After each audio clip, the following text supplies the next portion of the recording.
gonna make the profiles boom, boom, boom, boom, boom, boom. What they is, I'm gonna tell you exactly what it is right here on this channel. What it is real talk in real life by a real one who really did it.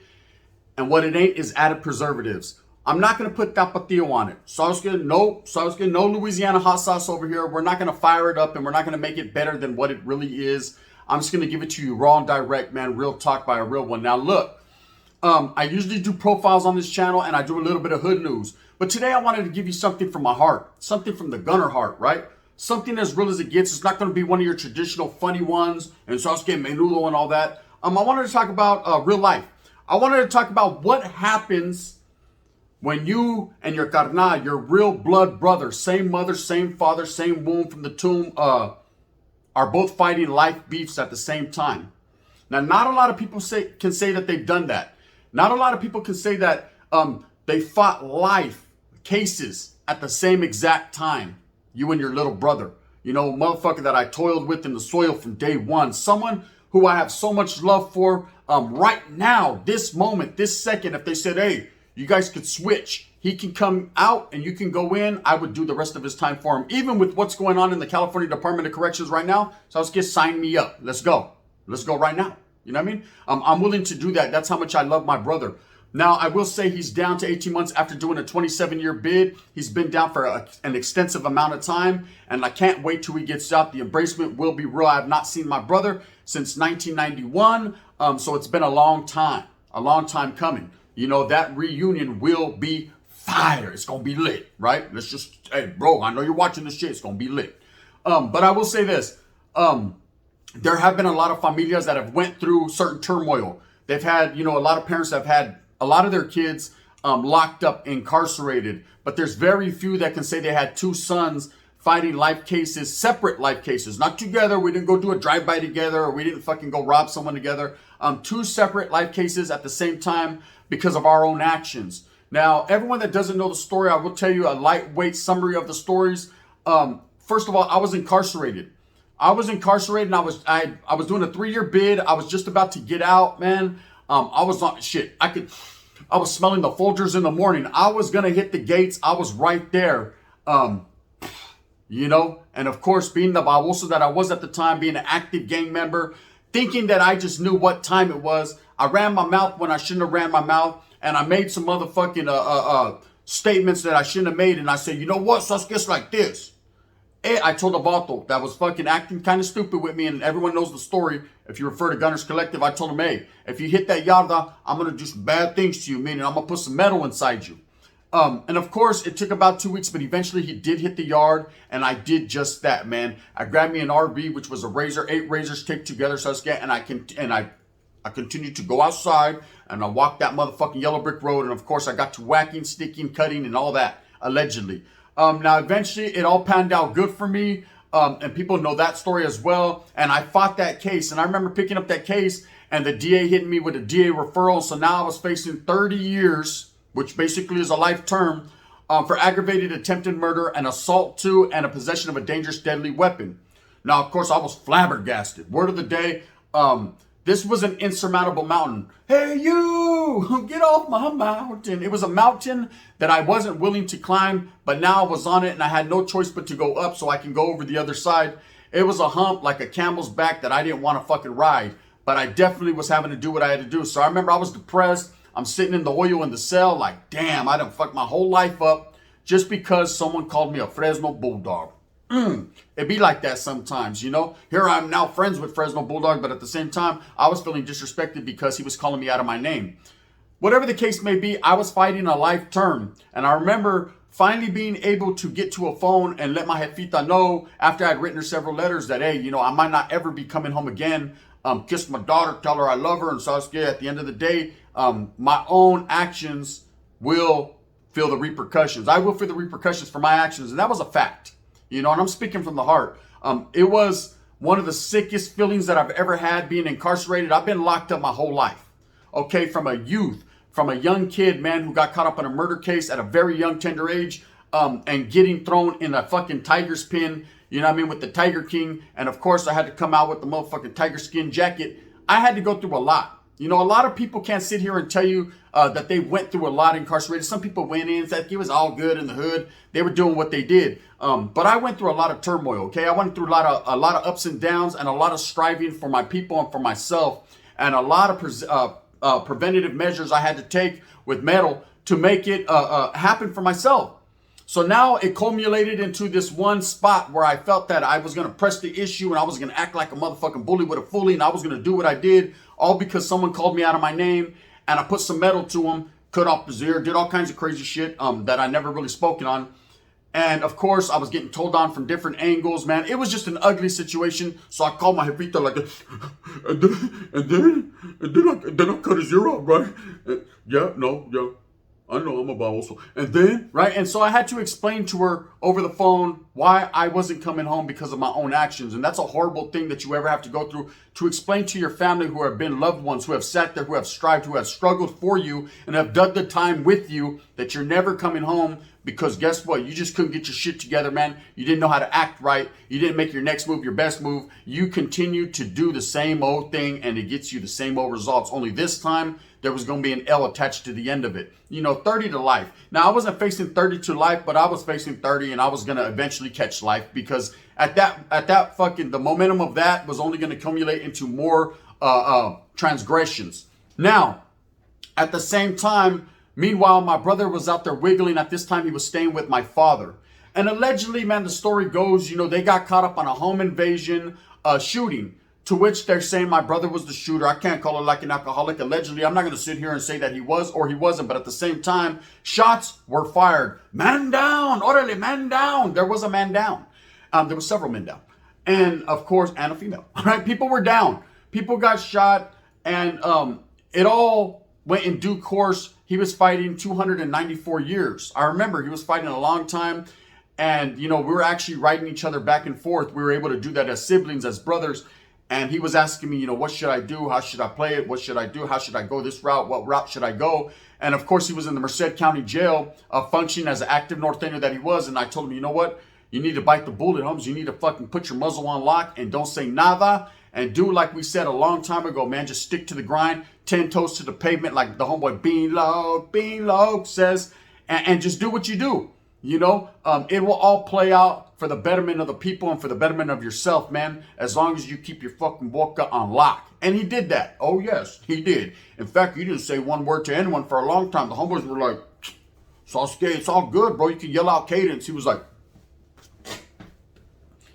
exactly what I told him to do. Don't say nada to nobody, because you never know who's going to press up on you or utilize what you said. Sasuke, is this wire working right? You never know who's going to use a wire to get entrapments on you, and you're going to get caught up. I was trying to lace them the best way I can. Meanwhile, at the same time, I'm fighting my own case. So I was like, but I don't know what to tell you. I'm going through my own motions. Now, the way it was affecting me, I was feeling very double bad, times two, right? Because here we got myself. I'm going through my struggles. I'm going through my emotions. I'm fighting a case, you know. I don't know what's going to happen with me. I'm hoping, man, someday we'll be together, right? But it doesn't look like there's a motherfucking pot of gold at the end of the rainbow. There definitely is a leprechaun, though, waiting, you know what I mean, with the pico de gallo for me. Now, my brother's on the other side of the land, and he's struggling as a youngster that doesn't know better, had never been in prison, had never been incarcerated up until this point, other than a fucking slap on the wrist in the county jail for vandalism or something like that. He doesn't know what time it is, but he's quickly learning the ropes. He's quickly putting that motherfucking hard shell on. Not a Ninja Turtle shell, but a hard shell. His exterior is showing what's in his motherfucking interior. You feel me? And he's riding polished up. So my brother was doing his thing. I wasn't too concerned with could he hold his own, because he's a big boy with plenty of knockout power. I was more concerned with, damn, you know, what is his emotional state? What's he having to go through? This hurts. You know, you got a big brother who you're asking advice from that's actually facing a life beef too. So I was scared, this Bob also can't give me the pointers. Shit, he don't even know what to do his damn self. But I had to be the older brother, the bigger brother, and I had to save face, and I had to put on that mug on me and that smile on Wild and let him know that everything's going to see all right on 55, cuz, you know what I mean? On Power Root's going to be all right. It was going to be all right. Eventually, my brother was able to go to court after sitting in the county jail for 3.5, 4 years. And developing close relationships with the camaradas, the homeboys, you know what I mean, the Norteño movement. He was an active brother, you know what I mean? He was able to go to court after a lot of the turmoil, which he inflicted on himself in county jail. He did a few things. I'm going to tell a couple stories right now, allegedly. But he was able to catch that 27, man, with a strike, right? He got him a date after facing life. Now, me, you guys know my story. If you fucking heard it here, you're going to hear it here again, right? I got saved. I got saved by a milagro, right? I got saved by a miracle of God. Or somebody helped your boy out one time for his mind. The things that happened on 9/11, man, that transpired that day, what a horrible tragedy, man, actually affected my life. It affected my life in a positive manner because I was able to pass a lie detector test. How? I can't call it like an alcoholic. And I was able to get a deal. Now, I took a 3-year deal, so I'm going to go ahead and take that, run that. Give me that. I need that. Eat it up, right? I took that deal and I ran with that. And I was very blessed and I'm graciously honored to say, Sasuke, I made it back to the motherfucking concrete out here in the streets. Now, my brother hasn't made it back yet. Okay, he's still trying to get back. He's still trying to get his get backs. He caught a little bit more time than me because Sasuke, there's a lot more evidence. And he didn't pass the motherfucking lie detector like your boy did. I was able to wiggle. Okay, now, I sit here and I say that to say this. I'm happy. I'm happy in the fact that I was able to beat the case, basically beat the case, get it beaten down to a 3-year sentence and get on down the yellow brick road. Now, my brother, he's 18 months to the gate, man, and I'm waiting with open arms. So I was getting, I'm down on bended knees. Orale, bro, come on. Let's get on down the yellow brick road. I got a lot of plans for us. But at the same time, I will say this.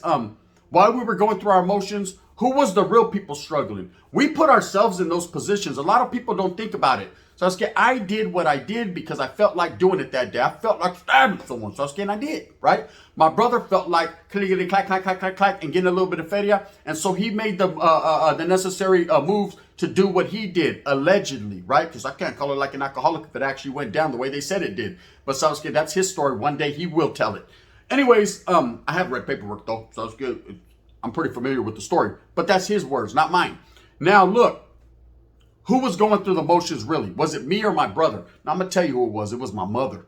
It was my familia. It was my daughter. It was my children. It was his old lady at the time. It was whoever was showing us love. Whoever was fucking putting money on our books for cantina. Whoever was writing us letters. Whoever was coming to visit us. Whoever was having to do our time with us. And believe me, my mother, she wasn't in a good state. We caused a lot of stress, a lot of anxiety because she had not only one, the baboso me, but also part two, the baboso my brother. And we were both facing life beefs. And my mom was like, I'm probably never going to see my kids again.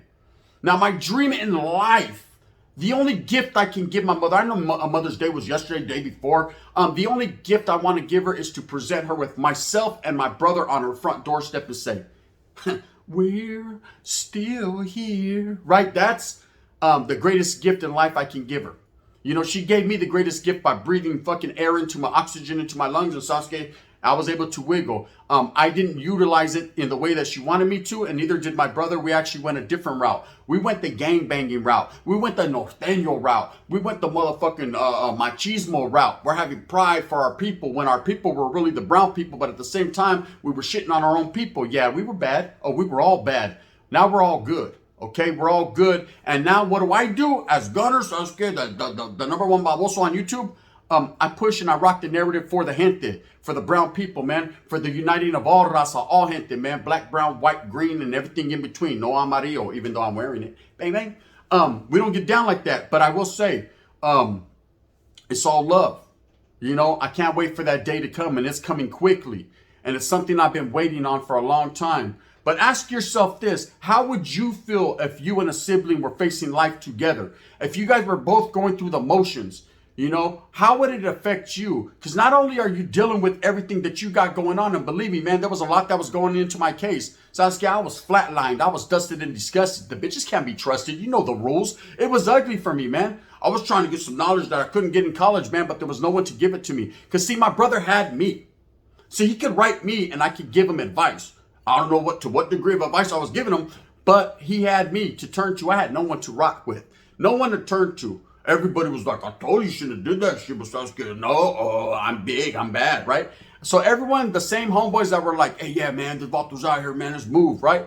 Turned their back on me. You know, they didn't want to kill me, couldn't put the Mac on me, did what they had to do, homeboy, and turned their back on me, right? And it was all good in the hood. I didn't care because at the same time, man, I was a man standing on my own. I had been standing on my own since an 11-year-old boy when I caught my murder case, man. It was going to be what it was going to be. But at the same time, there was late nights, you know, when I'm sitting in the oil, I'm sitting in that motherfucking hole. And then from there, they shot me to the shoe. Of course, I picked up that shoe term for the pegada. That I was fucking pretty aggravated with my life. You know, I was probably at the end of my motherfucking rope. I hit rock bottom. But so I was scared, what hits rock bottom must bounce back up. And I bounced back up like a motherfucking thumbtack. You know what I mean? 10 toes to the flow, and I kept it pushing. And all I did was instill that righteousness to my brother. I told him, so I was scared, don't even trip on the tiempo. The time is the time, homes. They're going to give you what you got coming. At the end of the day, man, just keep your muzzle on lock and strive in a norteño fashion. Forever forward we will go. You know what I mean? Towards total victory. That was my mindset. That's where I was at. That's what I kept instilling in him. Now you say to yourself, well, that wasn't too positive. So I was scared. It was all that we had. Okay, the norte was all that we had. So some people, they want to be a norteño and they want to be a gang member because they like the cars and the clothes and the jewelry and the bitches and the fucking tortas and the Arby's. And they like all that. But at the end of the day, man, that was all me and my little brother had. We had each other and we had the norteño cause, homes, and we rocked to the fullest. You know, and that's all I can say about that. Whatever happened in the meantime, in between time with all that, is how it all played out, how it was supposed to unfold. You know, how we see the bigger picture and the brighter lights. That happened in due time and that developed on its own. But I will say this, man. My little brother continues to rock in the fashion that he rocks in, man. And I got nothing but love and respect for him. At the end of the day, I do what I does because I does what I do. And I'm buzzing, cousin. But at the same time, on 55, I'm going to continue to be me. And I ain't going to never switch up for nobody's, homes. That's a fact, right? And I don't expect my brother to switch up either. He's going to continue to do him. And I'm proud of him. I'm proud as a big brother, right? I'm not proud because he's incarcerated. Sasuke, I never wanted him to go that route, but I didn't set the motherfucking standard or the image for him to, you know, uphold. Like Sasuke, I wasn't a good role model. I was a bad fucking role model. I was a bad person, man. A lot of people that looked up to me never should have looked up to me, but Sasuke, look up to me now. Bang, bang. You know what I mean? Because I have changed my life, and I hope that my brother gets out and he changes his. Anyways, I just wanted to drop some knowledge you definitely never heard in college. Not no Hill College, not no motherfucking UCLA, not no motherfucking USC, and definitely not in Cal. You ain't heard none of that, man. This is real talk by a real one in real life, man, who really went through some struggles. You know, I'm emotional and shit around this camp. Anyways, with that being said, I hope you guys tuned into this. I hope that you guys go out there and you move fast with a purpose for your familia. Remember, man, you don't want to see your kids ever caught up like my mother seeing her kids caught up. We caused a whole lot of fucking bad strife and struggle into her life, man, and that's on us. We're going to have to live with that. With that being said, I hope that you move fast with that purpose and go out there and get it for your familia. Only you can do it. If you like real talk by a real one, man, real life stories, hit that thumbs up one time for your mind. If not, you can always hit that thumbs down. Heavy as the head. I'm going to continue to wear this crown and do what I does. This is Gunner's Profiles, man. Make sure if you're not up to par, tap into Gunner's Collective, my other channel where I really get it in. And I'm going to continue to struggle and do it in this fashion. Bang, bang, man. My brother's coming home soon. It's going to be all good. You'll see him. Oh, yes. You'll see him.